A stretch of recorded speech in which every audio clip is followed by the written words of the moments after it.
What's up, YouTube? Here today, I have one of my clients, Eric Cooper. He actually has done over $3 million in sales with courses, coaching, consulting. Last month, he did over $400,000 in sales. And we're doing this video here just to provide value to you guys and see exactly how he's doing it. And funny thing is that Eric actually used to work within my company, Ecom Degree. He was one of the top coaches that we had teaching people how to make money on Amazon. Do you still have your Amazon business, or you're like fuck that shit? I still do it, but yeah, it's definitely a lot harder when you have more stuff going on. You Yeah, have to kind of choose what you want to focus on for sure. yeah. So Eric, he crushing it on Amazon, was one of our top Amazon coaches in Ecom Degree because that's one of the things that we teach in our program. Probably saw how much money I was making and was like, yo, Will's making too much money. I need to start my own thing. And we've had a lot of people do that actually. And, that's actually a good thing. I want people to go out there and make more money. You shouldn't want to be stagnant. So Eric now has his own program. What's your program called? Inner Circle Academy. So Inner Circle Academy, teaching people how to make money on Amazon as well through like his own methodology that he has on how he does it. And yeah, $400,000 last month. Let's dive into that, bro. So how did you even like start? Like, I know that you were inside of Ecom Degree. You knew that we were like, you knew our exact system. You know that we were doing webinars, ascending people. When you branched off and created your own program, is that like the same format that you followed, or how did you guys start off? How did you make like your first 100K? I'll be honest, I didn't really understand what you were doing, to be honest. Like I knew I knew you were making a lot of money, but I didn't actually really fully understand it. And then you kind of gave me that opportunity to actually like meet you in person, and you actually like gave me a lot of like insight about webinars and just trying it, watching like one of your webinars. And I'm like, all right, let me just see what happens. I'm going to try building my own presentation and see if I can do it. Like I'd already done a lot of presentations as far as like coaching sessions and stuff. So I kind of feel like I could kind of somewhat publicly speak. And then I just basically tried it out, started posting a lot of videos on Instagram and YouTube, promoting that webinar. And then I just got started with that webinar. And then that webinar, I was able to do like, I think 10,000 with like a super cheap offer. It was like a $300 offer. And I was able Yeah, to do I like a remember lot. you texted me. You texted me because you Yeah. had, I think you may have done a webinar before that and it wasn't like too hot. And then you like tweaked it and you were like, yo, like I figured it out. And you made like $10,000 in one day or something. Yeah. So, That's so that crazy. was super hype. And then I remember you were posting a lot of organic content, and you were trying to find like the content format that would work because like a lot of the stuff you were posting wasn't really getting views. And I'm pretty sure I Yeah. told you like, yo, you need to just run paid ads. So when did you make the transition from like posting content to like actually running ads? We started running a lot more ads, I think about a year and a little bit ago. We started running paid ads, and no idea how ads really worked. I just kind of started filming. I saw some of your ads and just kind of copied them word for word. And I was Yeah. like, what the fuck? These actually worked. And it would actually work. And then I just kind of did that. And yeah, we're just sending them to the webinar. And then what we do on our webinar is basically kind of similar to what you were doing. Basically, we have our pitch, we have our offer. Pitch them to something like 997, or we do 497. I'll explain actually why we did that in a second, but and then we'd have them book a call and then try to sell them something higher tier. I'm gonna say this to people that are watching: if you're someone who doesn't have a lot of money for ad spend or anything like that, it's a good idea to actually consider number one, just pitching a book a call, or number two, just pitching a cheaper offer in the sense just to get them to book a call.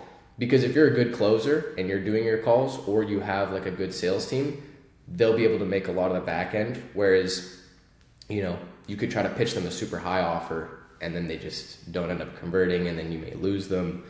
Yeah. So it's actually good to do a low offer as well, cheaper offer. Yeah, 100%. I mean, there's so many ways that you can do the webinar, and we've tested pretty much every method. Like when I first started doing webinars, we were selling at 297, and it was crushing. And then I remember my mentor at the time, he was like, "Yo, like if someone is actually successful with your program, like how much money can they make?" And I was like, "Shit, I mean, they can make they can make like multiple six figures. And he was like, then why are you charging $297 for it? It almost seems like a scam because it's so Yeah. underpriced. And I was like, damn, you're right. And then he was like, double your prices. And then at that time, like I thought doubling it to like 497 was such a big jump. And it took me so long to actually do it. And then I did it. Conversion rate stayed the same. So we instantly just started making Oh. double the amount of money. And I remember I was like excited. I was like, oh shit, like we're selling at 497. It's this thing is popping. And I went to him again and I told him about it, and he was like, all right, cool, double your prices again. And I was like, oh shit, $1,000? People are gonna pay $1,000 for the course? And then again, it took me like a couple weeks to actually implement it. Then I did it, same conversion rate. And 997 was like the sweet spot for ecom degree for a long time. Like we did like $20 million just through 997. Then we tested 1497, and conversion rate went down a little bit, but not too much to where it still made sense. Then we tested 1997, and we were there for a little bit, but then we realized pretty much what you just said, where it was like, okay, we are making more money on the front end with less customers because people are still paying 1997, but now our sales team is getting less calls. Yeah. And then when we actually did all the math, we were like, okay, yeah, we're making more money on the front end, but our back end ROAS is lower now because we have lower calls, and that's actually where we were making all the money. So we went all the way back down to like 997 at one point. And then now we're here where we're literally just doing webinar straight to the book a call because it's like, because all the BNPLs that we have, and we know that the average credit score of the people that we have in the webinar, they'll get approved for the type of financing that we have. Now it's just, it makes the most sense to just get everyone on the phone. Yeah, and you know what? You almost can screw yourself because if you pitch an offer on the webinar and then they finance that 1497, you won't be able to. You may not be able to finance them on like a higher tier program. So Yeah. that can happen to you as well. Yeah, 100%. Like for us, when we drop the, when we used to, we don't do it anymore, but when we used to sell on the webinar a front end product, there would be no financing on the product page. Like we would remove it, we'd turn it off for that exact reason, because we didn't want to run into the situation where they would finance the 997 or the 1997, and then they talk to our closers, and we have no ammo, we have no financing Nothing. that we can use. So that is something that we do. Now, when you first started off, did you already have like the back end high ticket in place, or were you just selling a course? No, when I first started, yeah, it was actually just, it was started off with just one to one, and that kind of screwed me over because, you know, if I brought someone into a one on one program, I didn't have a ton of time, so I'd be like, look, you'll get one call like every 2 weeks, no group coaching, no nothing else. And so you can imagine if someone pays you money, they get one call and then they don't get to see anything else pretty much from you unless they text you for another 2 weeks. They get a bit of buyer's remorse. So I'm like, okay, Yeah. well, we need to do group coaching. I need to do group coaching because that's obviously not going to work. And then I started doing group coaching, and then I started making kind of my other tiers instead of just doing one-on-one. And then that's kind of where things kind of scaled up a lot easier because, you know, you could bring someone in for the price I would charge for one-on-one for group coaching, and it's scalable. And then I could obviously charge more for actual one-on-one consulting and end up making more money that way. Yeah, you always want to have. It's like the natural ascension is like you need a product that's infinitely scalable, which is the product that you sell the most. Which for us was just the course. Then you need a product above that that's like 5x the price, so you can kind of LTV max. But it needs to be group coaching. It still needs to be pretty scalable. And Yep. then you need a product above that that's like 5x the price of that. So now you've 10x the price from where you started. And that can be a little bit more where you're involved, where it's not too scalable, but because it's so expensive, you don't have to sell that many units to make like a lot of money. And that's the same thing that I'm doing now on the B2B side, where, you know, people are paying me like $10,000 for this coaching program that I'm creating around webinars, consulting, like funnels. But I'm going to create like a $30,000 mastermind where we meet in Miami. And I still need to find like that lower tier for the people that aren't making like 100K a month yet. And that's probably going to be like a course, something that's infinitely scalable. Where people mess up is they only have something that's one-on-one, or it's heavy fulfillment on their side, and they might be able to make good money, but they just can't scale past a certain point. Do you think it's just a limiting belief that they can't sell like just group coaching for that price? Or what do you think why do you think it's like that? One, it's a limiting belief that they can't charge, $1,000 to $10,000 for a program that doesn't entail one-on-ones. And they also might not have the skill level to create something like that. Because it does involve like the way that we were able to do it was through me investing in a lot of other people's programs. And then I would see from the inside how they structured it.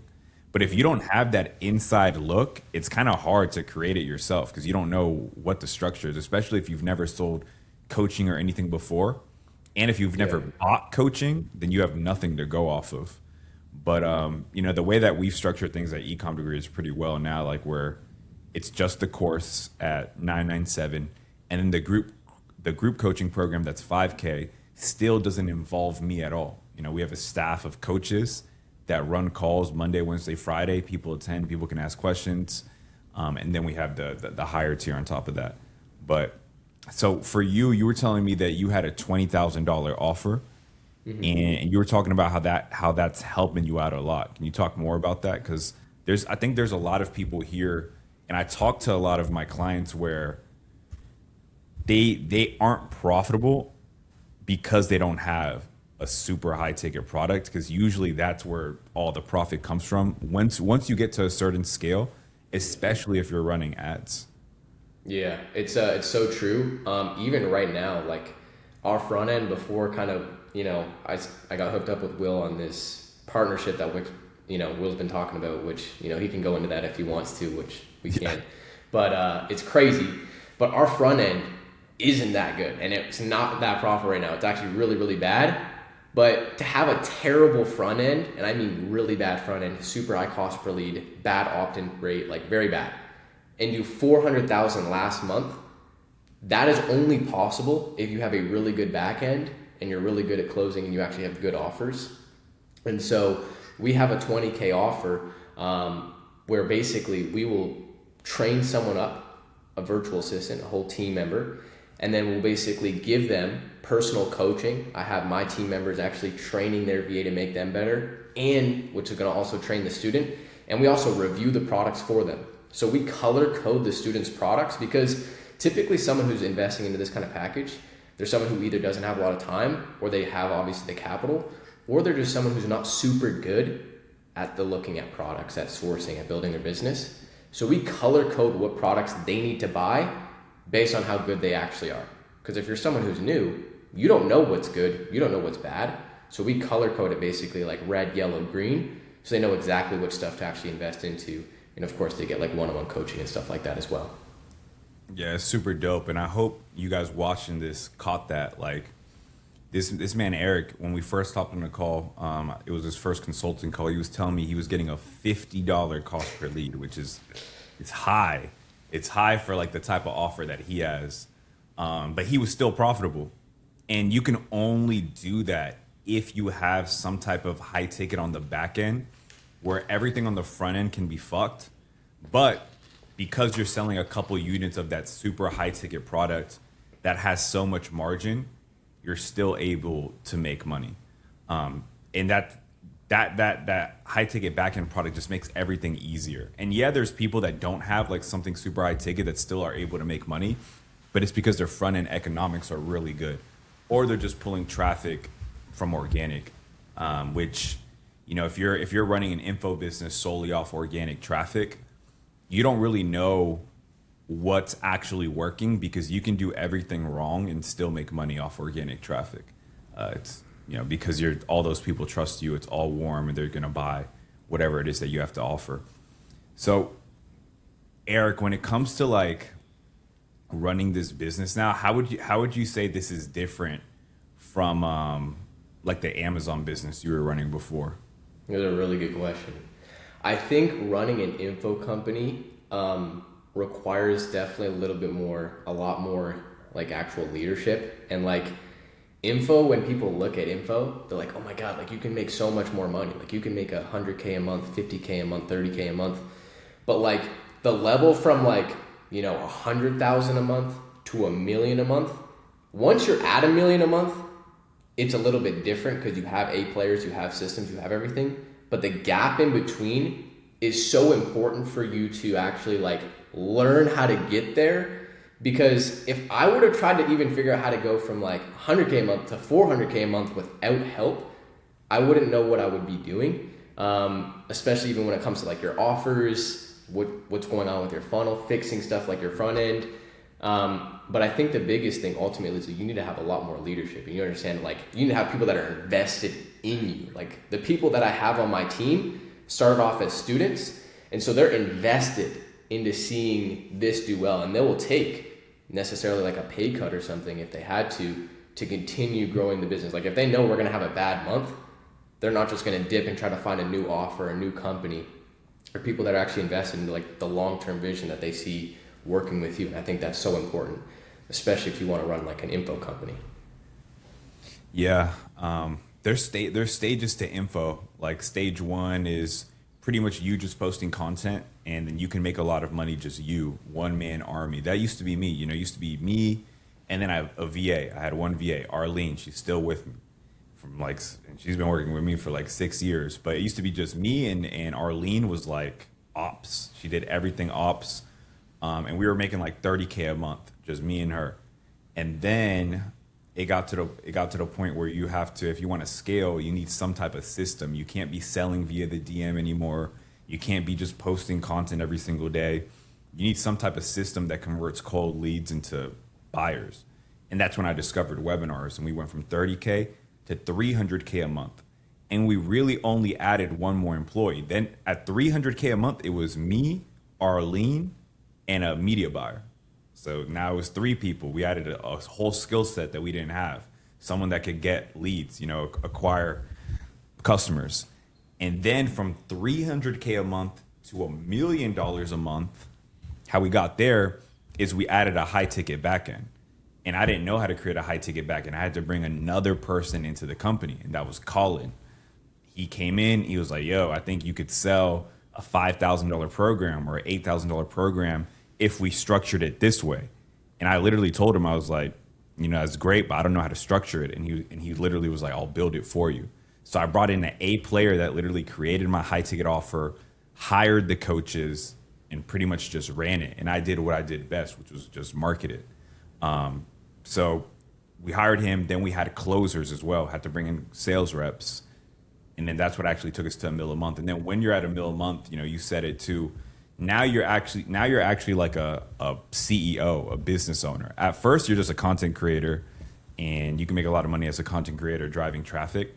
But once you're doing $1 million a month, and you have sales manager, closer, ops person, coaches, now it's a lot more important to like pitch the vision, make sure that everyone's within their KPIs. It becomes a much different game. Now you actually have a real business. So yeah, I can relate to that a lot. What would you say I've helped you with the most, like in this journey of you transitioning from your previous business to selling info? I think, honestly, it's not stupid, but like the biggest thing is like just seeing it that you can do it. It's like when you're on the outside looking in and you see someone claiming they're making all this money, it's very easy to be like, okay, well, that's obviously bullshit, or like you kind of come to those conclusions. But like when you see it actually happen, it just kind of changes like, damn, like if he can do it, why can't I do it? And so like, I think like you giving me the perspective that you can do this, but also the one thing that I really like about you specifically, and I try to do this myself now, is you share actually a lot of information. Like you actually do share most of the stuff whereas I feel like a lot of people do try to hide a little bit because they're like scared they're going to create unnecessary competition, which once you become successful in business, you kind of realize like you could share everything 1% of people actually take action on it, Yeah. And even then, if they do take action on it and they do well, they're going to end up coming to you for consulting later because you actually gave them something that helped them make that money. So they're going to probably pay you that exact money they made. So I think you helping me with vision and just sharing as much as you could with me helped me the most. But like showing me that you can actually do this, and definitely webinars. Like webinars, I'm glad I learned how to do webinars because that is going to be the most scalable thing in the future. And I think call funnels will still be a thing, maybe like retargeting stuff like that, VSL funnels, like obviously people will still do it. But I think webinars and live selling is going to be the most crucial thing in the future, like 100%. There's no way it won't be.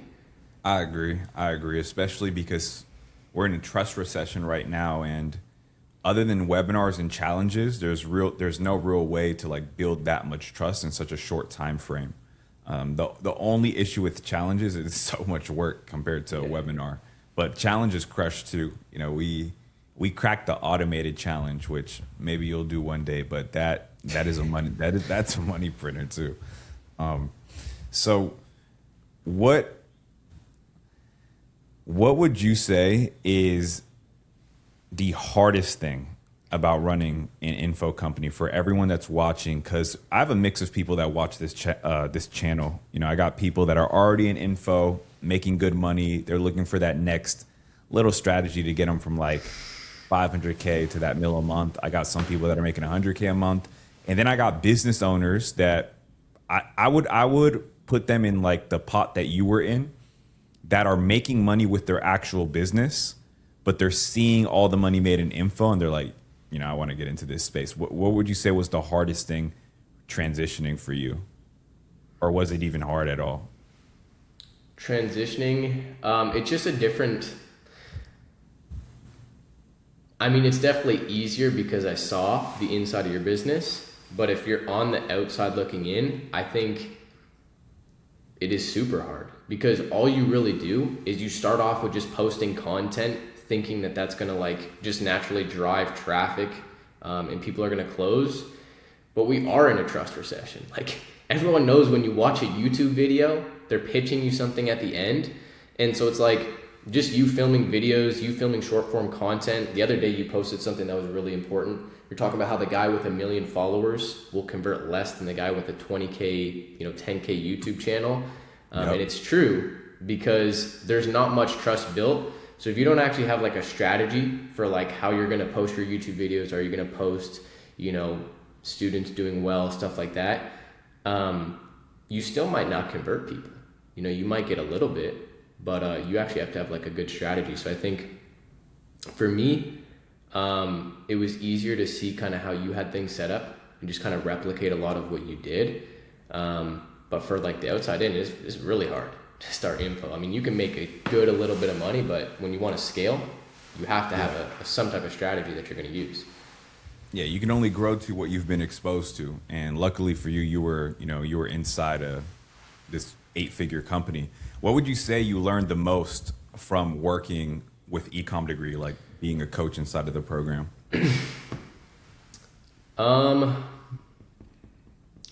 When it comes to number one from you, marketing, I learned a lot about marketing from you because the way you speak leads to something else. And I think like, unless you like are like so intentional, like listening to how like he's presenting and speaking this, you won't really notice that. But like when I'm trying to like learn, I'm like, okay, like this is why he's saying this. And then you kind of start to pick up these like marketing things that you're doing. I think that was number one. But number two, I think I learned a lot from just seeing like how other people work within companies. Like, so for example, like with your company, like, everyone has a massive opportunity learning, working with someone like yourself, and like with even, Aria, as well. But not a lot of people take it. A lot of people have the opportunity, but they don't really do nothing with it. And I think like, I feel bad for those people because, you have the opportunity right in front of you and you have so much you could learn just by asking. And I've seen that a lot with a lot of like coaches, like a lot of people, some people like on your staff, they just don't want to, and that's fine. Like obviously that's okay, but I think you have to also put yourself out there and put yourself in a position. Like I didn't beg you to like let me come meet you in Atlanta or anything, but I told Arya, I'm like, bro, I gotta meet you guys, and you're like, yo, let's do it. And that changed my whole perspective, and that was like a huge shift. Like literally just seeing it in person, everything was just so different after that. Yeah, nah, for sure. Like if you're a part, if you have the opportunity and you're blessed to be a part of a huge company, you need to milk it for all the resources it has. And the founder's going to appreciate that, right? Like if you're bringing ideas to the table, if you're not just an average employee and you're going above and beyond, not only are you going to have a better relationship with the founder, which is going to be beneficial to you, but you're going to actually help them make a lot more money. They're going to see that you're a driver, and you can either level up within the company or you'll gain so much insight and information that eventually you can branch off and do your own, which is like what Eric did, right? We got so close. We met up in person. He was speaking on the challenges that we were doing. We were collabing on like software, like a bunch of different stuff. And then when it got to the point where he came to Miami and he was kind of like, yo, I want to get into info as well. You know, we were close enough to where I was just like, I gave him the real. I was like, you know what? I think you should do this. I think you should do that. This is how we're doing it. I think this would work for you.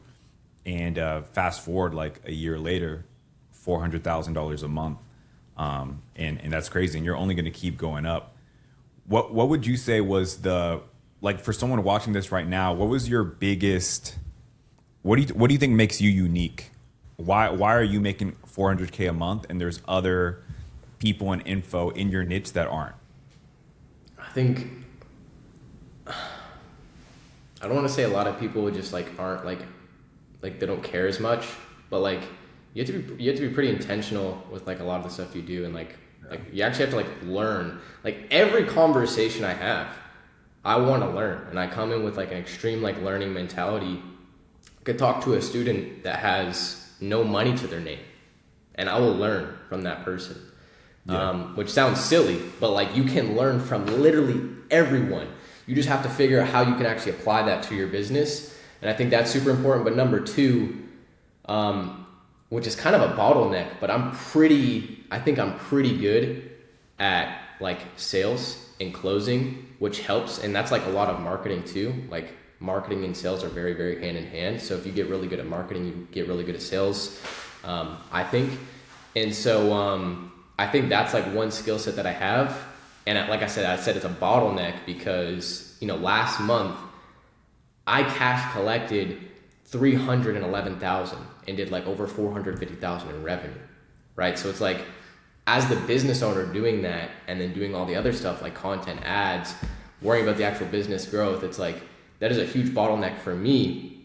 But it's also a pro for me because I'm also the founder. So it helps because I can close way bigger deals naturally. And if you're already good at sales too, that's how you can kind of end up doing really, really well, closing a lot. Yeah, it becomes a bottleneck because when you're really good at something, you don't think that other people are good at it too. Mm-hmm. So it takes you longer to delegate it. Like if you're really good at sales, you know, you'll hire a closer and then you'll be like, fuck, like if I was closing those calls, I'd have collected 100K more. You know? Yeah, it's so bad. I'm like, dude, you could have pitched this guy like 8. Like, why'd you get a little nervous? You know what I mean? But the rule that they say is like, if someone can do the job at least like 80% as good as you, then they're good. You know, you just got to keep scaling because at the end of the day, no one is going to be as good as you in the beginning. Eventually, once you actually start making a lot of money and you have enough money to hire very, very good A players, you'll find people that are actually better than you, like way better than you at certain tasks. But as you're scaling, you just got to find people that are like 80% as good.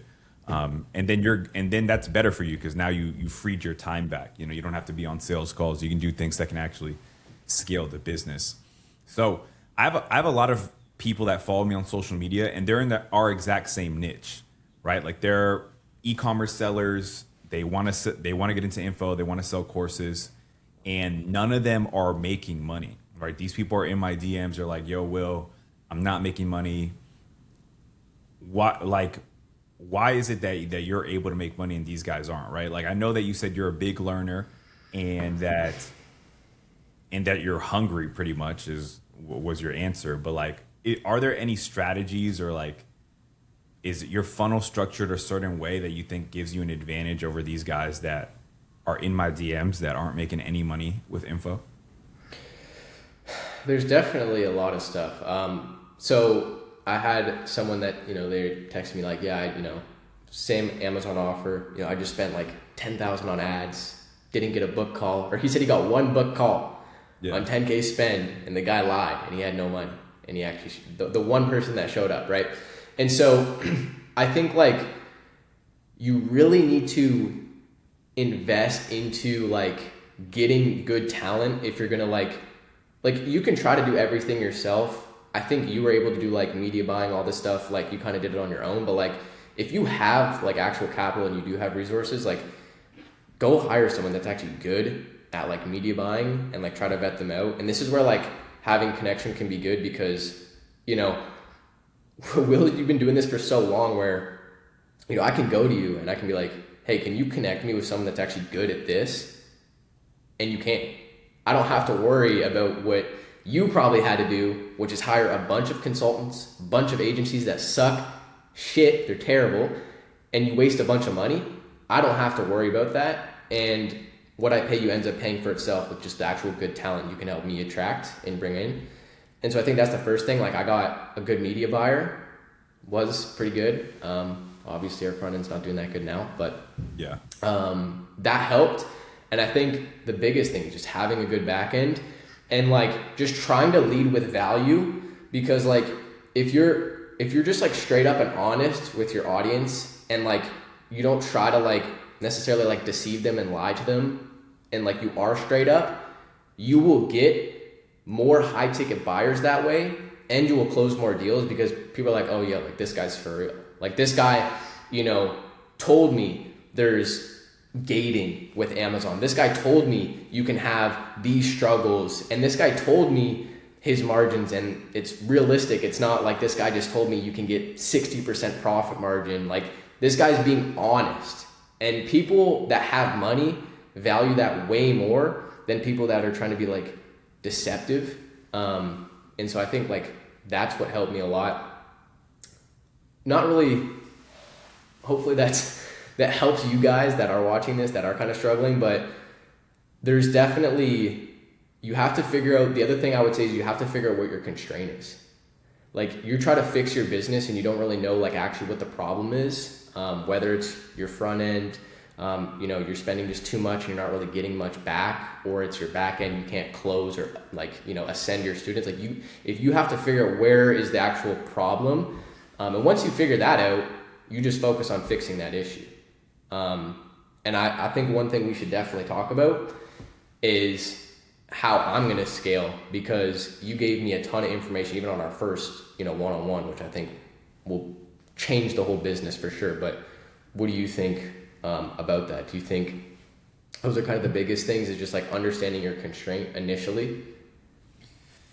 Yeah, I mean, it's a lot of things, because info isn't as simple as people make it seem. Like it's a real business. Just like how you wouldn't just start a random business. It's the same with info. Like the offer has to be good. The market has to be good.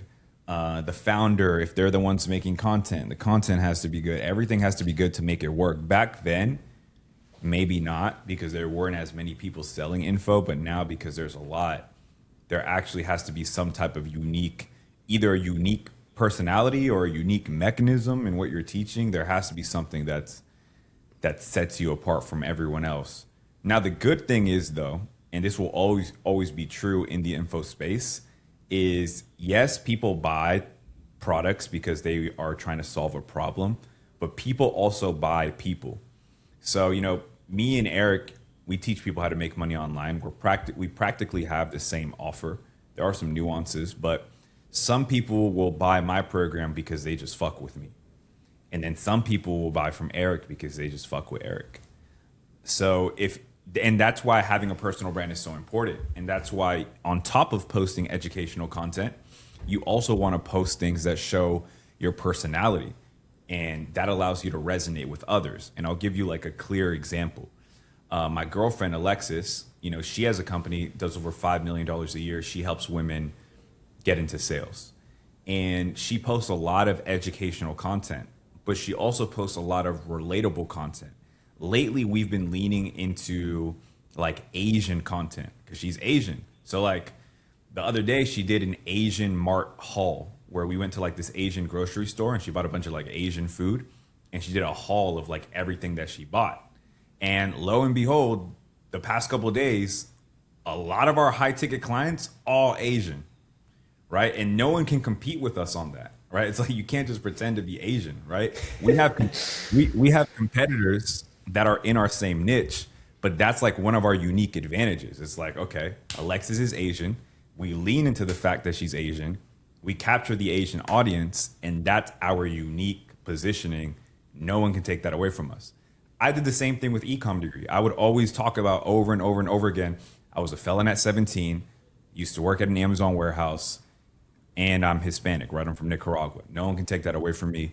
I'm going to be able to resonate with a whole audience, a whole big ass audience that no one can touch except me, right? Eric can talk about how he's from Canada, he used to work at McDonald's. He's going to resonate with a whole different audience than me. So a lot of people just don't lean into their story enough. And most people, they don't have a unique offer. And if you don't have a unique offer, the only thing unique about you is your story. So you got to leverage the fuck out of it. My offer wasn't unique. It was a straight up just Amazon offer. But my story is what kind of made my brand bigger than all the other Amazon personal brands out there because they were all boring. And my shit was lit. I would say this too. A lot of people like think that they need to have like a crazy come up story like you have, like where you were a felon to like millionaire. Like a lot of people think they need to have some crazy story like that, but you actually don't. And then they end up like deceiving the audience by like making up this story that they were, on a couch, they had to go, house surf and stuff. And I'm like, you don't need to do that. Like honestly, and the truth is like, even like telling your audience that you started like from the bottom, if you will, and got up, you will attract more of an audience that is probably more on the bottom, right? So like, there's another guy that I see that his offer is doing really well, and he's more of a corporate guy. He talks about how he's in a corporate job, corporate, life, and talks about the boring, mundane stuff that is relatable, but it's boring. Like it's just corporate. But yeah, like, I show up to work, work my 9 to 5, right? But that will resonate with the audience, and you're going to resonate with people that are corporate, and corporate people probably going to have more money. So like, you don't have to have like a crazy, like rags to riches story either. But just, share your real story and how you actually felt during those times. And that's what I try to do as well. And just like that ends up being way better for the audience. There was one other thing I was going to mention about kind of just giving the story to the, giving your story to the audience, just being it, like I said, just being as relatable as possible is going to be the most important thing for you. And the other thing would be, you mentioned like having a unique offer.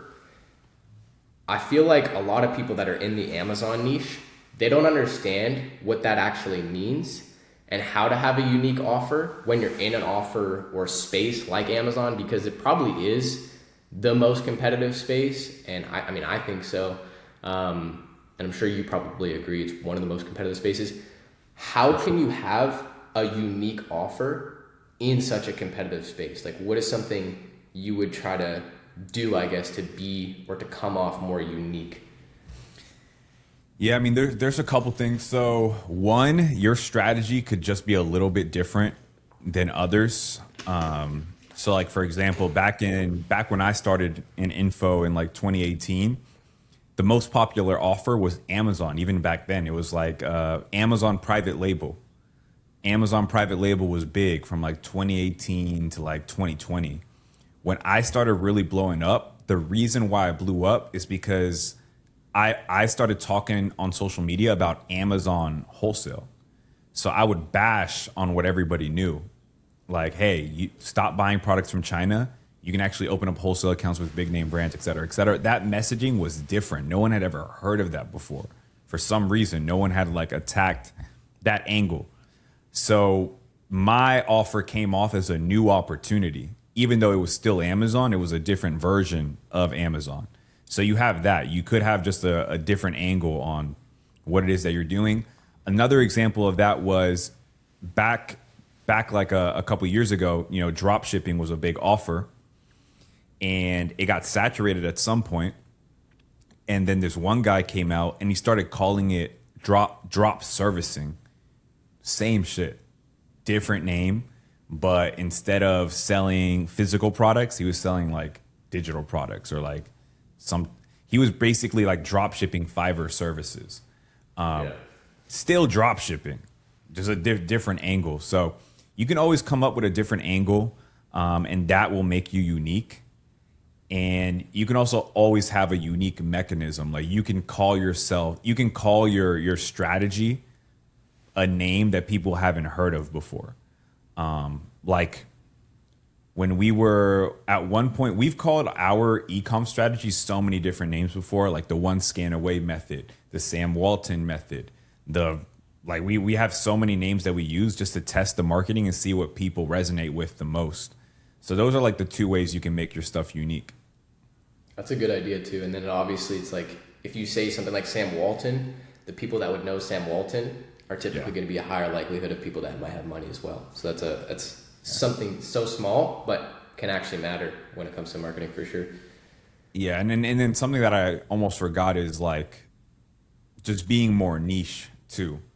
So, you know, I'm in the Amazon space, super competitive space.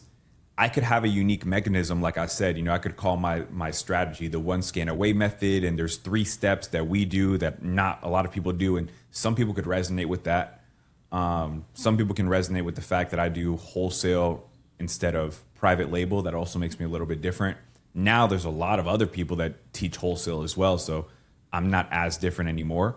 But the more you niche down, the more unique you are. So for example, I sell an Amazon course, but there's women out there that also have Amazon courses, but they only sell to women.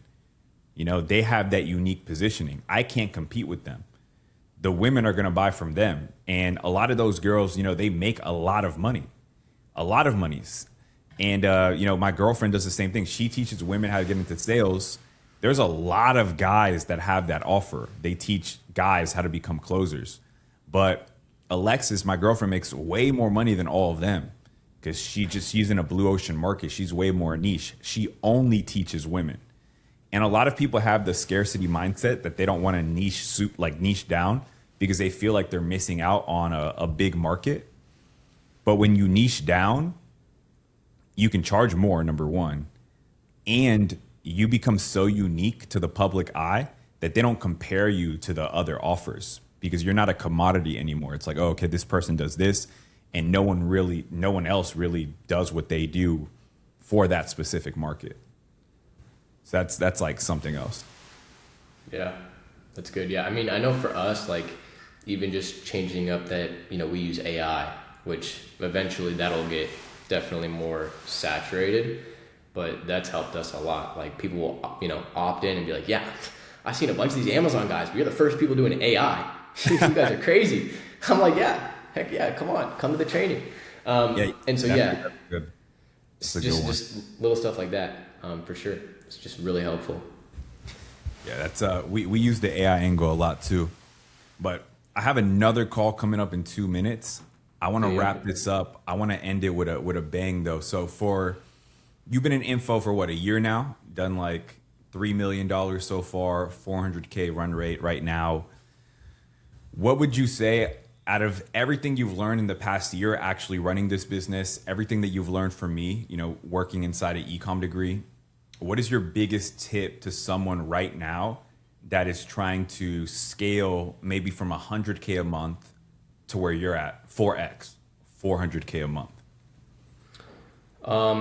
Get really good at running paid ads and doing webinars, and you'll be able to scale your business. Like right now, if you can learn webinars, you will make a lot of money. So get really good at presenting, practice a bunch if you suck at it, and get really good at understanding marketing and being somewhat unique, and you'll do really good. And then just have more offer stacks. If you already done 100K and you just add another offer stack and you just sell to people you already have, I mean, you could probably double what you're doing now just by adding another offer into what you're currently doing. 100%. Yeah, it's that simple. You know, paid webinars. I got to $2.2 million a month just from webinars. I know people that make even more than that with webinars, and they've been doing it for a decade. And I actually want to end it with this, because I'm gonna clip this and I'm gonna use it. Why do you think people should work with me rather than like the other business coaches out there? Will's not afraid to share everything. I mean, Will literally give you everything, all that you need as far as like the actual information, and he won't hold back. Like there are people that will kind of keep a little bit of secrets because they know it's like, oh, this is like my one competitive edge. Will give it to you. Will give you his competitive edges. Like he doesn't care because he knows if you make more money, you'll pay him more anyways. And that's exactly what I've done. So, I mean, it's proven. It's proven. Yeah, I like that answer. One thing I'll add too that I think gives me a unique advantage in this market is a lot of these business coaches, they only make money from their business coaching. Whereas like with me, it's kind of like you with Amazon, right? There's a lot of Amazon coaches that only make money off Amazon coaching, but you can show your Amazon store and be like, hey, look, I actually make money on Amazon. I can do that in info. Like I actually don't really make that much money off the B2B coaching, but I can show you Ecom Degree. I can show you Her Last Call. I can show you real info companies that we're running with sales teams, like a C-suite, everything. And I can show you how we're running these companies, and we're actually making money through our e-learning info companies rather than the B2B side, where I feel like most business coaches, they got into business coaching because their offers weren't hitting.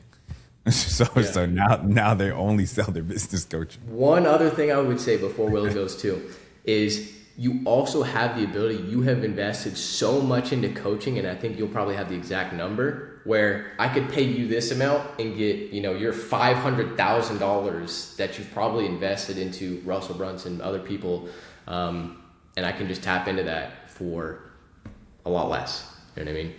That's true. I spent like $250,000 on personal development mentorship, 150K just to Russell Brunson. A lot of other people, Nehemiah Davis. I actually learned like challenges and webinars from him initially. Jason Fladlin, whole bunch of people. But yo, Eric, man, I appreciate you for getting on this interview. And I'll drop your Instagram down below if you guys want to go ahead and follow Eric, funnel hack him, see what he's doing, copy him. I'll throw his IG down below. But yeah, man, appreciate you for hopping on this call. Absolutely. Peace. See you, bro.